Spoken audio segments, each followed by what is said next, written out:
आज के इस वीडियो में हम बात करने वाले हैं कंधार प्लेन हाईजैकिंग के बारे में। साल 1999 में IC-814 काठमांडू से दिल्ली की तरफ आ रही थी। रास्ते में ही उसको किडनैप करके कंधार ले गए थे और एक हफ्ते तक ये प्लेन कंधार में ऐसे ही खड़ा रहा था। कांधार हाईजैक में यात्रियों को 179 मेंबर्स और 179 पैसेंजर्स और 12 क्रू मेंबर्स की रिहाई के बदले उस समय भारत को मसूद अजहर सहित 3 खूंखार आतंकवादियों को रिहा करना पड़ा। अभी हाल ही में पाकिस्तान ने ऑपरेशन सिंदूर लॉन्च किया। पाकिस्तान पे भारत ने ऑपरेशन सिंदूर लॉन्च किया। उसमें ऑपरेशन में मसूद अजहर का पूरा परिवार मारा गया है। मसूद अजहर बच गया है। तो अब मसूद अजहर ने आगे चल के जैश ए मोहम्मद की स्थापना करी थी। जैश ए मोहम्मद की स्थापना की। मसूद अजहर ने इसके बाद कितने लोगों की हत्याएं की, कितनी जानें ली, उसका अंदाजा लगाना भी आज मुश्किल है। लेकिन कंधार हाईजैक में अटल जी और सभी ने कोशिश की थी कि कुछ भी करके हम आतंकियों को न छोड़ के यात्रियों को कैसे भी छुड़वा ले, लेकिन वो हो नहीं पाया। और हालांकि इस चीज़ का आगे चल के बहुत क्रिटिसिज्म हुआ कि क्यों ऐसे करके इंटेलिजेंस फेलियर रहा, और है ना, इंटेलिजेंस फेलियर की वजह से जो है क्या प्रॉब्लम हो गई ऐसे वैसे। तो फिर उस वजह से फिर ये काफ़ी करके इसमें अटल जी का भी काफ़ी क्रिटिसिज्म हुआ कि ऐसा नहीं होना चाहिए था। लेकिन आखिर इस हाईजैकिंग की क्या प्लानिंग थी, किस वजह से ये हाईजैक किया गया प्लेन को, और क्यों इसमें क्या नुकसान हुआ, और इसमें क्या इंटेलिजेंस फेलियर रहा, इस बारे में अपन बात करेंगे। तो देखिए, साल 19 थोड़ा सा मसूद अजहर के बारे में जान लेते हैं। मसूद अजहर पाकिस्तान के बावलपुर में पैदा हुआ था। बचपन में पढ़ने में काफ़ी अच्छा था, लेकिन पाकिस्तान में तो सभी लोग जानते हैं कि वहाँ पे तो ऐसे ही होता है, हर जगह बच्चों को यही सिखाया जाता है, लड़के लेंगे कश्मीर, कश्मीर मांगे आज़ादी। तो उनको कश्मीर के खिलाफ उल्टा सीधा बोल के लोगों को भड़का दिया जाता है वहाँ के। अब वहाँ पे फिर ऐसे करके उनको फालतू की बातें बताई जाती है कि वहाँ पे अत्याचार हो रहा है मुस्लिमों के खिलाफ, ऐसा वैसा फालतू फालतू की बातें बोल देते हैं, जो कि होता नहीं है एक्चुअल में। ये सारी बातें वो बोलते रहते लोग। अब उस वजह से क्या हुआ, मसूद अजहर को भी काफ़ी बड़ा होने के बाद इसको भी मिले ISI और मिलिट्री इसने ज्वाइन कर ली पाकिस्तान की। आर्मी में आ गया। कई जगहों पे इसने हमले करने शुरू कर दिए थे। उस समय से लेके काफ़ी जगहों पे हमला करने की कोशिश की। लेकिन 1994 में इसको श्रीनगर से गिरफ्तार कर लिया गया। श्रीनगर से गिरफ्तार करके इसको डाल दिया गया जेल में। अब जेल में डाल दिया गया तो इसको पाकिस्तान में इसके खिलाफ काफ़ी प्रोटेस्ट हो रहे थे, काफ़ी ज़्यादा प्रोटेस्ट हो रहे थे। और क्या हुआ कि जब इसके खिलाफ जब विरोध प्रदर्शन हो रहे थे, काफ़ी कुछ हो रहा था, तो उसके बाद क्या हुआ कि देश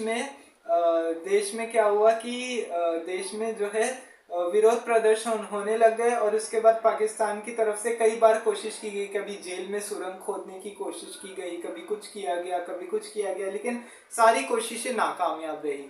अब पाकिस्तान ने 2 महीने से पहले ही इसकी प्लानिंग कर ली थी।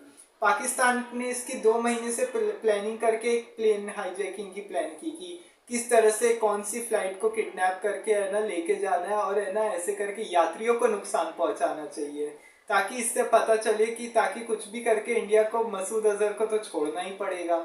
हालांकि कोशिश बहुत की गई थी। विदेश मंत्री जो थे जसवंत सिंह, उन्होंने भी उनके परिवार वालों को समझाने की कोशिश की थी। फिर उस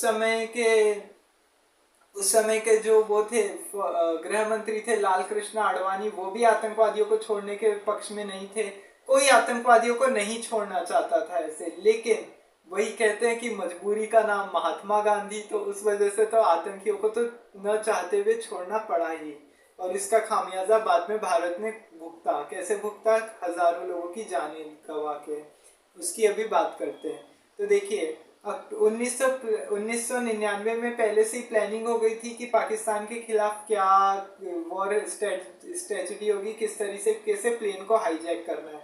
अब मई 1999 से जुलाई 1999 तक भारत पाकिस्तान के बीच कारगिल वॉर हुआ। उसके बाद क्या हुआ, कारगिल लड़ाई में पाकिस्तान को करारी हार का सामना करना पड़ गया। हालांकि बिल क्लिंटन से नवाज शरीफ ने मदद मांगी थी, बाद में बिल क्लिंटन ने भी हेल्प करने से मना कर दिया, बोला कि खुद निपटो, तुम्हारा और पाकिस्तान का मैटर है, तुम्हारा और हिंदुस्तान का है, तो इसलिए हम इसमें कुछ इंटरफेयर नहीं कर सकते, इसलिए तुम जानो, तुम्हारा काम जानो। ऐसे करके बिल क्लिंटन ने साफ साफ मना कर दिया। अमेरिका ने तो, और उस समय भारत की तो मदद अमेरिका ने भी नहीं की थी। जीपीएस मांगा था, वो भी नहीं दिया। फिर अभी कारगिल युद्ध की बात अभी अपन नहीं कर रहे इसमें, अभी तो कांधार हाईजैक की बात हो रही है।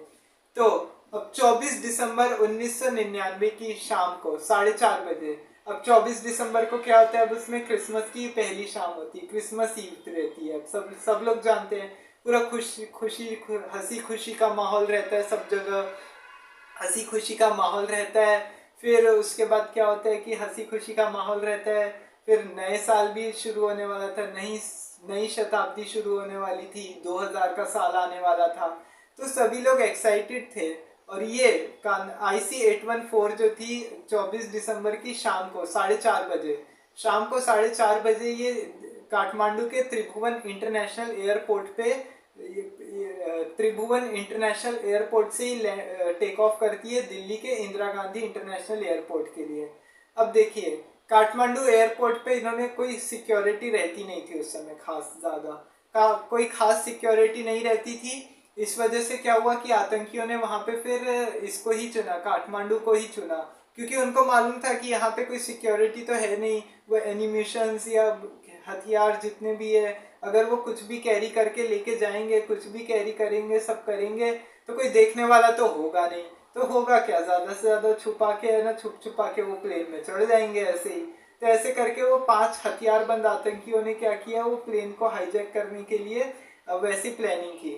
अब देखिए, फ्लाइट में उस समय काफी खुशनुमा माहौल था। लोग एक्साइटमेंट में थे कि अभी हम तुरंत दिल्ली पहुंच ही जाएंगे, 2 घंटे में, 2-2.5 घंटे में दिल्ली पहुंच जाएंगे। फिर उसके बाद सब क्रिसमस मनाएंगे, न्यू ईयर मनाएंगे। ऐसे करके लोग काफी खुश थे। प्लेन में कई जगहों पे काफी चाय कॉफी पी रहे थे, कोई कुछ कर रहा था, एंटरटेनमेंट हो रहा था सबका अलग अलग। तो उसके बाद लेकिन क्या हुआ, और ये प्लेन की कमान जो संभाल रहे थे उस समय, प्लेन उड़ा रहे थे, पायलट जो थे उस समय, वो थे कैप्टन देवी शरण। कैप्टन देवी शरण अभी जनवरी में ही अभी फ्लाइट से अपनी अपनी सर्विस से रिटायर हुए हैं। अभी अपनी सर्विस से रिटायर हुए, बीबीसी पे भी उनका इंटरव्यू आया था। तो वो इंटरव्यू में भी उन्होंने इस बात को बयां किया था। उन्होंने बताया था कि उन्होंने कांधार हाईजैक में कैसे संभाला था यात्रियों को, क्या किया था उस समय की, मतलब उस समय की पूरी ताज़ा स्थिति बताइए। अगर आप लोग अगर चाहें तो बीबीसी पे उनका इंटरव्यू देख सकते हैं। बीबीसी संवाददाता राघवेंद्र राव के द्वारा ये इंटरव्यू लिया गया था 10 जनवरी 2025 को, क्योंकि अभी 40 साल की सेवा के बाद वही रिटायर हुए थे। तो अब देखिए, फ्लाइट उड़ा रहे थे कैप्टन देवी शरण, और उनके बगल में बैठे थे को पायलट राजेंद्र कुमार, और उसके बगल में बैठे थे कैप्टन अनिल शर्मा। ये 3 लोग है ना प्लेन की कमान संभाल रहे थे, और पायलट कैप्टन देवी शरण प्लेन को उड़ा रहे थे। अब देखिए, अचानक से उनकी कॉकपिट में 5 हथियारबंद लोग आ गए। अब किसी को भी है ना कुछ समझ में नहीं आया कि हो क्या रहा है। और ये 5 आतंकवादियों ने सबको अपना अपना कोड नेम दिया हुआ था। सबको क्या नाम दिया था, चीफ, डॉक्टर, बर्गर, भोला, शंकर, ऐसे 5 नाम दिए थे। हालांकि उनके नाम अलग अलग थे, लेकिन वो ये इसलिए दिया था ताकि वो छुपा, मतलब उनकी अगर सही सही नाम बता देते, अगर सही आइडेंटिटी दिखा देते, तो प्लेन में तो सबको पता चल सकता था कि है ना फ्लाइट को किडनैप कर लिया गया है प्लेन में। फिर उन्होंने बता दिया, फिर अगर कुछ भी हो सकता था, पकड़े जाने के चांसेस थे। तब वो क्या करते हैं, एकदम से उनका जो लीडर आता है एकदम से वहां पे उठ जाते हैं, और है ना लोगों को एकदम सबको मारना चालू कर देते हैं। वहां पे सबकी सीटें बदल के सबको इधर से उधर शिफ्ट कर दिया जाता है। अब इधर से उधर शिफ्ट कर दिया जाता है। फिर उसके बाद होता क्या है, अब शिफ्ट कर दिया जाता है तो फिर सब इधर से उधर एक दूसरे पे मारना शुरू कर देते हैं। और वो कैप्टन देवी शरण के सर पे बंदूक रख के बोलते हैं प्लेन को लाहौर लेके चलो। तो अब एक्चुअली क्या होता है कि अब उस समय फ्यूल तो उतना ही डला रहता है प्लेन में, काठमांडू से दिल्ली आने जितना, क्योंकि अब देखो प्लेन का तो किसी को पता नहीं रहता ना कि कहाँ जाना है। और देखिए प्लेन तो अचानक से हाईजैक हुआ है। अब कुछ टाइम तक तो समझ में नहीं आता है। तो वो धार बंदूकें लेके, चाकू लेके, अलग अलग एम्यूनिशंस लेके बैठे रहते हैं वहां पे। यात्रियों के साथ भी बोल देते कि वो पायलट को क्या बोलते कि लाहौर लेके चलो वरना यही पैसेंजर्स को मारना शुरू कर देंगे, ऐसे धमकी देने लगते हैं। अब क्या होता है कि अब ऐसे में अब पायलट अब देवी शरण को कुछ समझ में नहीं आता है। अब देवी शरण क्या बोलते कि हम लाहौर तो देखिए नहीं ले जा सकते। क्यों? क्योंकि लाहौर अगर उस समय अगर लेके चले गए तो लाहौर लेके चले गए तो अगर उसमें क्या होगा कि हमारे पास अभी फ्यूल नहीं है। तो फ्यूल नहीं है तो फिर अगर फ्यूल होगा नहीं तो फिर होगा क्या, फिर हम हमारे पास उतना फ्यूल नहीं है, अभी हम कहाँ से भरवाएंगे। तो फिर अब क्या होता है, हालांकि उस समय तक क्या होता है कि देवी शरण भी क्या करते कि फ्लाइट में इमरजेंसी का बटन दबा देते और बता देते कि IC-814 को किडनैप कर लिया गया है। और उस समय अटल बिहारी वाजपेयी भी साउथ में थे, तो वो साउथ से आ रहे थे दिल्ली। तो अटल बिहारी वाजपेयी से क्राइसिस मैनेजमेंट टीम का कोई कांटेक्ट नहीं हो पाया तब तक, तो उस वजह से भी कुछ कुछ हो गया। तो वो क्या होता है कि एक काम करते हैं, पायलट बोलते हैं कि चलो, फिर वो पूछते कि है ना ऐसा क्यों कर सकते हैं, फिर है ना वो क्यों नहीं कर सकते, लाहौर लैंड क्यों नहीं कर सकते। तो फिर है ना पायलट क्या बोलते हैं कि चलो ठीक है, लाहौर तो लैंड कर नहीं सकते, अमृतसर पास में है, तो एक काम करते हैं अमृतसर में लैंड करवा देते हैं। अमृतसर में लैंड करवाते हैं। और यहाँ पे देवी शरण जी ने सबसे अच्छा दिमाग लगाया अपना कि अमृतसर को क्यों चुना। देखिए क्या हुआ था कि अमृतसर, देखिए इधर से लाहौर से, इधर से अटारी वाघा बॉर्डर से 28 किलोमीटर लाहौर पड़ता है। तब लाहौर से पहले अमृतसर पड़ता है और उतना फ्यूल था नहीं प्लेन में। तो अब प्लेन में फ्यूल नहीं होने की वजह से पायलट ने क्या सोचा कि चलो ठीक है अमृतसर में लैंड करवा देते हैं। और क्योंकि है ना पूरे, अगर सबको पता चल गया कि अगर प्लेन अमृतसर में आया है, लैंड किया हुआ है, तो क्या होगा, ज्यादा से ज्यादा फिर है ना इंडियन टीम जो होगी, जो क्राइसिस मैनेजमेंट टीम है, वो अमृतसर में आके तो सब छुड़ा लेंगे, NSG, आर्मी, फिर जितने भी एजेंसीज है, रॉ, IB, और वो सब तो क्या करेंगे, फिर अमृतसर में लैंड को छुड़वा लेंगे।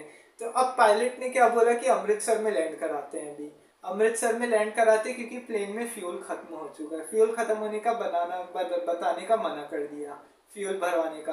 अब वो आतंकवादी ऐसे थे कि जल्दी से यहाँ से फ्यूल भरवाओ और यहाँ से निकलो फटाफट कुछ भी करके। अब वहां से क्राइसिस मैनेजमेंट टीम का तुरंत में मैसेज आ जाता है कि फ्यूल भरने में जितनी देरी की जा सके की जाए, क्योंकि अगर देरी होगी तो फिर इंडिया फिर कार्रवाई करेगा ना, फिर उस पर कार्रवाई होगी तो फिर क्या होगा, फिर आतंकियों को मार दिया जाएगा और ऐसे करके छुड़वा लिया जाएगा कैसे भी करके। तो अब देखिए छुड़वा लिया जाएगा तो फिर उसके बाद होगा क्या कि फिर यात्री तो बच ही जाएंगे सारे और आतंकवादी अपने मंसूबों में कामयाब हो नहीं पाएंगे। तो अब क्या किया कि वो प्लेन के आगे है ना ट्रक को खड़ा कर दिया। और वो प्लेन का ट्रक तो को ड्राइवर को बोला गया था कि है ना टैंकर से है ना वो प्लेन के टायर्स को एकदम ढकने का था, कि पूरा पंचर करने का, कि ताकि है ना वो प्लेन पूरा पंचर हो जाए वहीं पे और है ना वहीं पे रुक के चल नहीं पाए। अब देखिए उस समय क्या होता था ना, सारी एजेंसियों में तालमेल बैठ ही नहीं रहा था बराबर से। क्यों? क्योंकि इधर से उधर सब कंफ्यूज हो गए थे कि क्या करना चाहिए। अब देखिए ऐसी सिचुएशन आ जाती है। अब उस समय अटल जी भी क्या कर रहे थे, वो भी साउथ से दिल्ली आ रहे थे, तो उनका उनका उनसे कोई कांटेक्ट हो नहीं पा रहा था, अटल बिहारी वाजपेयी से कोई कांटेक्ट नहीं हो पाया था। अब देखिए हुआ क्या कि अब अमृतसर में लेके जाने की बात हुई, लेकिन अमृतसर में तो क्या हुआ कि है ना लेके जाने की बात हुई अमृतसर से, अब फ्यूल भराने में काफ़ी देरी हो रही थी। अब आतंकवादियों को तो समझ में आ गया था कि अब इंडिया तो यहाँ पे अब कार्रवाई करेगा, NSG कमांडो हो गए या जितने भी है, कोई भी आके कार्रवाई करेगा। तो उससे पहले अब उन्होंने फिर से देवी शरण के सर पे बंदूक रखनी शुरू की और कई यात्रियों को उनको लेके गए और बोला कि हमने मारना शुरू कर दिया है, अगर यहाँ से प्लेन नहीं उड़ाया तो हम सीधा लाहौर अगर यहीं सारे पैसेंजर्स को खत्म कर देंगे, तो आप लोग देख लो। तो फिर वो क्या बोलते हैं कि बंदूक रख के आतंकवादियों ने उनको बोला देवी शरण को कि यहाँ से सीधा अब लाहौर लेके चलो, अब कोई फ्यूलिंग नहीं करानी है, चुपचाप लाहौर चलो, अब जो होगा देखा जाएगा। अब फ्यूल था नहीं। अब वो फ्यूल नहीं होने की वजह से प्लेन को जैसे तैसे उड़ाया वहां पे। अब लाहौर जैसी पाकिस्तान की एयर स्पेस में एंटर किया प्लेन ने, पाकिस्तान ने अपने एयरपोर्ट्स की सारी लाइटें ऑफ कर दी, एयरपोर्ट की सारी लाइट ऑफ कर दी। क्यों? क्योंकि पाकिस्तान ये किसी को दिखाना ही नहीं चाहता था कि है ना उसके यहाँ से ही कोई प्लेन हाईजैक हुआ है। देखिए अगर इस तरीके की अगर कोई सिचुएशन आती है, अगर आज देश में अगर ऐसा कोई भी अगर आतंकवादी अगर कोई प्लेन हाईजैक कर ले, या कोई भी ऐसा किसी अगर आतंकियों को छुड़ाने के लिए ऐसे लोगों को किडनैप कर ले, इतने सारे लोगों को एक प्लेन में। और पाकिस्तान में तो अभी कुछ दिन पहले जाफर एक्सप्रेस हाईजैक कर ली बलूचिस्तान में, ट्रेन हाईजैक हो गई। पाकिस्तान में तो देखिए कुछ भी हो सकता है, इसलिए पाकिस्तान की बात तो छोड़ ही दीजिए। तो अब क्या हुआ कि अब उस समय लाहौर लेके गए। अब एटीसी ने वहां पे लाहौर की स्पेस को वो बंद कर दिया कि है ना, लाइट यहाँ पे तो लाहौर में लैंड नहीं करेगा प्लेन, चाहे जो हो जाए। तो उसके बाद क्या हुआ कि देखिए, लाहौर में जब लैंड करने से मना कर दिया, तो फिर उसके बाद क्या हुआ कि लाहौर में लैंड करने से मना कर दिया, तो फिर हुआ क्या कि अब पायलट ने क्या सोचा कि एक काम करते, इसको प्लेन को क्रैश ही करवा देते तो ज़्यादा अच्छा होगा। लेकिन क्रैश ऐसे करवाएंगे कि देखिए 50-100 लोग बच जाए, भले ही देखिए ज़्यादा लोग नहीं बच पाए, 50-100 लोग तो बच जाए कम से कम। ऐसे करके क्रैश कराएंगे कि पैराशूट रख के सारे यात्रियों को निकाल लिया जाए कैसे भी करके प्लेन से, क्योंकि अब एटीसी उधर पाकिस्तान में घुसने की एंट्री नहीं दे रहा था। अब एनएसजी कमांडोज को किसी को समझ में ही नहीं आ रहा था कि अब करे तो करे क्या। अब अब उसके बाद देखिए हुआ क्या। अब उसके बाद देखिए क्या हुआ कि लाहौर में अब एटीसी मना कर दिया, तो इंडिया ने फिर पाकिस्तान से कांटेक्ट करके बोला कि देखिए आप उनको प्लेन को लैंड करने दीजिए, वरना पूरे लाहौर शहर पे प्लेन क्रैश होगा तो आपके भी आम लोग मारे जाएंगे, बेगुनाह लोग आपके यहाँ पे भी मरेंगे। तो इससे अच्छा है कि आप प्लेन को क्रैश कराने से अच्छा है लाहौर में लैंड करवाइए। अब पायलट अब बाद में जैसे तैसे करके लाइट को ऑन कर किया एटीसी ने और एयरपोर्ट पे उतारा प्लेन को। लेकिन उसमें भी क्या हुआ कि है ना, प्लेन का जो रनवे था ना, रनवे से ऊपर अलग ही दूर दिशा में प्लेन लैंड करने वाला था, क्योंकि लाइट उधर से होने वाली नहीं थी, लाइट चालू हुई नहीं थी। तो फिर क्या हुआ कि लाइट चालू होने वाली नहीं थी, तो उस समय हुआ क्या। तो अब पायलट ने तो यहाँ तक लिखा है एक जगह इंटरव्यू में, तो ये तक बताया कि हम तो है ना जमीन पे लैंड करने वाले थे। सोचिए पाकिस्तान इतना चालाक था कि वो दिखाना ही नहीं चाह रहा था कि उसने ही प्लेन हाईजैक करवाया है। तो अब देखिए एयरपोर्ट पे प्लेन हाईजैक हुआ, एयरपोर्ट पे उधर प्लेन को लैंड कराया गया। अब इंडिया ने यहाँ से परमिशन मांगी कि है ना, ये हमको लाहौर में कार्रवाई करने दीजिए। पाकिस्तान ने मना कर दिया क्योंकि हमारे ऊपर बात आएगी। अब उसके बाद क्या हुआ कि लाहौर से सीधा फिर प्लेन में फ्यूल भरवा के प्लेन को दुबई ले जाया गया 26 दिसंबर को। दुबई ले जाया गया। दुबई में फिर इंडिया ने बोला कि हम नेगोशिएट करेंगे, नेगोशिएशन जो भी करना है, जो भी नेगोशिएट करना है, आतंकवादियों से बातचीत करनी है, जो उनकी डिमांड है वो सब क्या करना है, वो सब आप इसके बारे में हमको बता दें। तो लेकिन दुबई ने भी, यूएई गवर्नमेंट ने भी उस समय साफ साफ मना कर दिया कि नहीं, हम इसमें इंडिया को यहाँ पे तो कार्रवाई नहीं करने देंगे, क्योंकि सबको ये लग रहा था कि है ना हम इधर से करेंगे तो फिर हमारे ऊपर बदनामी होगी हमारी। तो अब उसके बाद क्या हुआ कि देखिए, वहां से दुबई से लेके गए, प्लेन को लेके गए काबुल लेके जा रहे थे, अफगानिस्तान की राजधानी काबुल। 27 दिसंबर को काबुल लेके गए। काबुल में लेकिन रात में लैंड करने की फैसिलिटी नहीं थी, तो प्लेन को लेके गए कांधार। अब ये कांधार लेके गए और कांधार में ले जाके इसको लैंड करवा दिया गया और वहां पे पूरा प्लेन को घेर लिया तालिबानियों ने। उस समय 1996 से ही अफगानिस्तान में तालिबान का राज चल रहा था, तो तालिबानी आतंकियों ने इधर पाकिस्तान को घेर लिया। अब पाकिस्तान को घेर लिया तो फिर उसके बाद हुआ क्या, हुआ कि ये कि जब पाकिस्तान को घेर लिया गया तो फिर उसके बाद ऐसा हुआ कि वहाँ पे काफ़ी डिमांड की गई, उनसे बातचीत करने की कोशिश की गई कि क्या करना चाहिए क्या नहीं करना चाहिए। जो उस समय इंटेलिजेंस ब्यूरो के अधिकारी थे अजीत डोवाल, उन्होंने काफ़ी कोशिश की थी इसमें नेगोशिएशन करने की आतंकवादियों से। अब उन्होंने 136 पे आ गया आतंकवादी, तो इंडिया ने बोला कि नहीं, 100, उन्होंने क्या बोला, 136 आतंकवादी, $200 मिलियन और एक उनका पाकिस्तान का एक आतंकवादी था सज्जाद अफगानी, उसकी लाश हमको चाहिए यहाँ पे, ऐसे करके उन्होंने डिमांड रखी।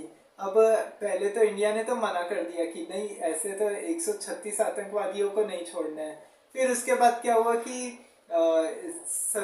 जो 36 आतंकवादी थे, 36 आतंकियों को उन्होंने वो करने की कोशिश की कि 36 को रिहा कर दो, नहीं, इंडिया ने उसमें भी मना कर दिया कि नहीं, हमें इतने आतंकियों को तो नहीं छोड़ेंगे।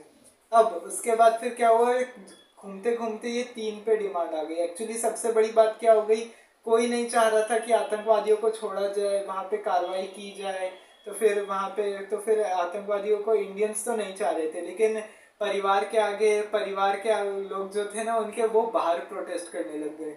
गृह मंत्री जो थे उस समय लाल कृष्ण आडवाणी, होम मिनिस्टर, उन्होंने साफ साफ बोल दिया था कि नहीं, आतंकवादियों को तो नहीं छोड़ना चाहिए। प्रधानमंत्री अटल बिहारी वाजपेयी थे, उन्होंने भी मना कर दिया था कि चरमपंथियों को रिहा करना हमारी सबसे बड़ी भूल होगी। विदेश मंत्री जसवंत सिंह थे, उन्होंने भी काफी कोशिश की थी न छोड़ा जाए, लेकिन परिवारों का इतना गुस्सा फूट पड़ा था, इतना कुछ हुआ, तो उसके बाद हुआ क्या कि आतंकवादियों को न चाहते हुए भी छोड़ना ही पड़ गया। मसूद अजहर सहित 3 खूंखार आतंकियों को जेल से निकालना ही पड़ा। हालांकि फारूक अब्दुल्ला भी इसके पक्ष में नहीं थे, आपको बता दूं। उस समय जम्मू कश्मीर के जो चीफ मिनिस्टर थे फारूक अब्दुल्ला, वो भी बोले थे कि नहीं, मैं आतंकवादियों को तो नहीं जाने दूंगा, क्योंकि अगर ये ऐसे, अगर इसको अगर निकाल दिया श्रीनगर से तो ये कहीं बम धमाके करेगा, कुछ भी करेगा, तो ऐसे करके इसको तो जाने नहीं देना है कुछ भी करके। लेकिन उनको जैसे तैसे समझाया गया कि नहीं, अगर समझाया गया कि नहीं, अगर आतंकवादियों को छोड़ दो, और यात्रियों की बात है, इतने इतने आम लोग फिर मारे जाएंगे। तो अब देखिए उसके बाद हुआ क्या कि आतंकवादियों की रिहाई की बात हुई। हालांकि इसमें अजीत डोभाल ने भी तो कई जगहों पे बोला है कि अमृतसर में कार्रवाई हो सकती थी, अगर वक्त रहते अगर प्लेन को छुड़ाया जा सकता था, हाईजैकिंग होने से रोक सकते थे, लेकिन नहीं रोक पाए। तो अब देखिए क्या हुआ, आतंकवादियों को फिर है ना छोड़ने की बात हुई थी, लेकिन उसके बाद हुआ क्या कि प्रोटेस्ट हो रहे थे और अजीत डोभाल ने ही नेगोशिएट किया था इसमें। अब देखिए अजीत डोभाल ने भी है ना कई जगहों पे जी न्यूज वगैरह पे इंटरव्यू दिया था 2009 में। तो अजीत डोभाल उसने बताया था कि देखिए, और सबसे बड़ी बात यहाँ पे मैं आपको एक और चीज बताना भूल गया। जब दुबई में अगर पहुंचे थे ना, दुबई में सबसे पहले तो 27 यात्रियों को उतारा गया था, जिसमें बूढ़े, कुछ महिलाएं, कुछ बच्चे थे, शामिल थे। अब इसमें रूपन कत्याल की डेड बॉडी उतारी गई। रूपन कत्याल, उनकी नई नई शादी हुई थी, रूपन कत्याल की नई नई शादी हुई थी, और उस समय वो हनीमून मनाने आए हुए थे। तो उनको धार धार हमलों से, चाकू से मार दिया गया, धार धार चाकू से, हथियारों से अलग अलग उनकी हत्या कर दी गई रूपन कत्याल की, और उनकी डेड बॉडी उतार दी गई दुबई में। तो ये हो गया। अब आतंकवादियों का, अब अजीत डोभाल ने तो इंटरव्यू दिया था, तो उसमें बताया था कि ऐसे ऐसे पहले तो रूपन कत्याल को मार दिया गया, फिर इतने लोगों को मार दिया गया, और उन्होंने काफ़ी चीज़ें बताई थी कि वो यात्रियों से मिलने गए थे, और है ना सुरक्षित उनको लेके आने की बात बोली थी कि हम वापस लाएंगे। तो लेकिन वो बात में ये भी बता रहे थे कि यात्री तो उस समय खुद डरे हुए थे उनसे, क्योंकि बोला था उन्होंने कि बोलिए भारत माता की जय या जय हिंद। तो उन्होंने इस बात का कोई रिस्पॉन्स नहीं दिया, क्योंकि है ना उन लोग में इतना डर बैठा हुआ था कि कल दिन उनके साथ कुछ हो जाए, कुछ भी बात हो जाए। तो ऐसे करके उन्होंने भी काफी इस चीज पे लेके बोला हुआ है कि ऐसा होना नहीं चाहिए। लेकिन 31 दिसंबर को क्या हुआ कि मसूद अजहर सहित जो जितने आतंकवादी थे, उमर सईद शेख, इसको भी छोड़ा गया। और इसके बाद मुश्ताक अहमद जरगर, ये मुश्ताक अहमद जरगर जो है, इसने 9 हमले की फंडिंग की थी, 9 हमले के लिए, 9/11 हमले के लिए अमेरिका में। सोचिए अगर उस दिन इसको पकड़ के रखा होता तो अमेरिका पे भी शायद 9/11 का हमला ना होता। अब 9/11 का हमला नहीं होता तो फिर, लेकिन जो होना था वो हो गया। अब हालांकि विदेश मंत्री जसवंत सिंह खुद है ना इन आतंकवादियों को प्लेन में बैठा के लेके गए थे अपने, और फिर उनको प्राइवेट प्लेन से फिर वहाँ के सारे यात्रियों को फिर छुड़वा के लेके आए। अब देखिए इससे क्या क्रिटिसिज्म हुआ, जसवंत सिंह को भी काफ़ी आलोचनाओं का सामना करना पड़ा, क्योंकि उन्हें ये लगने लगा कि उनको ये लगने लगा कि है ना अगर आतंकवादियों को छोड़ दिया गया लेकिन अब देश पे कार्रवाई होगी। जसवंत सिंह ने बाद में बताया कि ऐसा करना बाद में ज़रूरी हो गया, क्योंकि इसके अलावा कोई ऑप्शन नहीं था, तो उसके अलावा कुछ कर नहीं सकते थे हम लोग आतंकवादियों को छोड़ने के अलावा। परिवार वाले और अटल बिहारी वाजपेयी का यही बोलना था कि कुछ भी करके हमको यात्रियों को तो नहीं मरने देना। नहीं तो इजराइल की सेना ने देखा होगा आपने, ऑपरेशन थंडरबोल्ट, उसके तहत युगांडा में प्लेन हाईजैक हुआ था इजराइल का भी, लेकिन इजराइल ने ऑपरेशन किया था, 2-3 पैसेंजर्स की जान चली गई थी। इजराइल जैसे कंट्रीज को तो कोई फर्क ही नहीं पड़ता, उनके यहाँ पे कोई आम लोग मरे, कोई क्या है। इंडिया तो चलो फिर भी मान जाता है जैसे तैसे करके। जी पार्थ सारथी को भेजा गया वहाँ पे, जो उस समय विदेश में फॉरेन सेक्रेटरी थे, उनको भेजा गया। विवेक काजू, अजीत डोभाल, सभी आला अधिकारियों ने इनको छुड़वाया, और 31 दिसंबर की शाम को सभी यात्रियों को फिर लेके गए थे। और यात्रियों ने भी बाद में बताया था कि किस तरीके से जेल में वहाँ पे उनके साथ व्यवहार किया जाता था। आतंकवादी या तो कभी उनसे खूंखार हो जाते थे या तो बहुत फ्रेंडली हो जाते थे। और फिर बताया गया कि प्लेन में फिर सबने बैठ के फिर भरपेट खाना खाया, क्योंकि खाने के लिए कुछ था नहीं प्लेन में इतने दिन। तो वो यात्रियों ने बताया था कि जो हमको मिला उस समय हमने सब बिना सोचे समझे खा पी लिया, क्योंकि फिर वही होता है कि इतने दिन अगर कोई भूखा रहता है तब पता चलता है बाद में कि क्या है, क्या क्या होती है खाने की कीमत, फिर ऐसे पता चलता नहीं है। तब यात्रियों ने भी बताया कि उनको क्या खाने को मिला और वो उन्होंने क्या किया। काफ़ी यात्रियों ने भी इस पे इंटरव्यू दिए, पैसेंजर्स ने। तो फिर ऐसे करके सब आ गए। और हालांकि इंटेलिजेंस ब्यूरो का भी काफ़ी क्रिटिसिज्म हुआ कि पहले से इसकी एक्शन नहीं लिया गया, काठमांडू एयरपोर्ट पे क्यों सिक्योरिटी नहीं बढ़ाई गई। हालांकि उस समय टीवी पे इसका लाइव टेलीकास्ट भी हर जगह हुआ था, लोग देख रहे थे कि किस तरीके अभी क्या क्या घटनाक्रम हुआ है, ताज़ा घटनाक्रम, सारी चीज़ें जान रहे थे। और ऐसे करके जो 3 आतंकवादियों को छोड़ा गया, आगे चल के बहुत नुकसान हुआ। हालांकि मसूद अजहर का भी इंटरनेशनल टेररिस्ट घोषित किया गया था 2019 में, लेकिन वही है कि है ना, पाकिस्तान ज़्यादा होता है तो उसको नज़रबंद करके रख देता था, या तो कुछ भी करके फिर है ना, ज़्यादा होता है कि हम कार्रवाई करेंगे, हम पकड़ेंगे, लेकिन किसी के ऊपर, कोई आतंकवादियों के ऊपर कोई कार्रवाई नहीं हुई। तो ऐसे करके ये हाईजैकिंग का बहुत क्रिटिसिज्म हुआ, बहुत सवाल उठे कि ये हाईजैकिंग को रोका जा सकता था, इतना पहले से काठमांडू एयरपोर्ट पे पहले सिक्योरिटी क्यों नहीं थी, त्रिभुवन इंटरनेशनल एयरपोर्ट पे, इसे करके काफ़ी कुछ हुआ। तो ये था कांधार हाईजैक पे। आपको ये वीडियो कैसा लगा कमेंट में ज़रूर बताएं, और वीडियो को आखिरी तक देखें, चैनल को सब्सक्राइब ज़रूर कर दें। जय हिंद, जय भारत।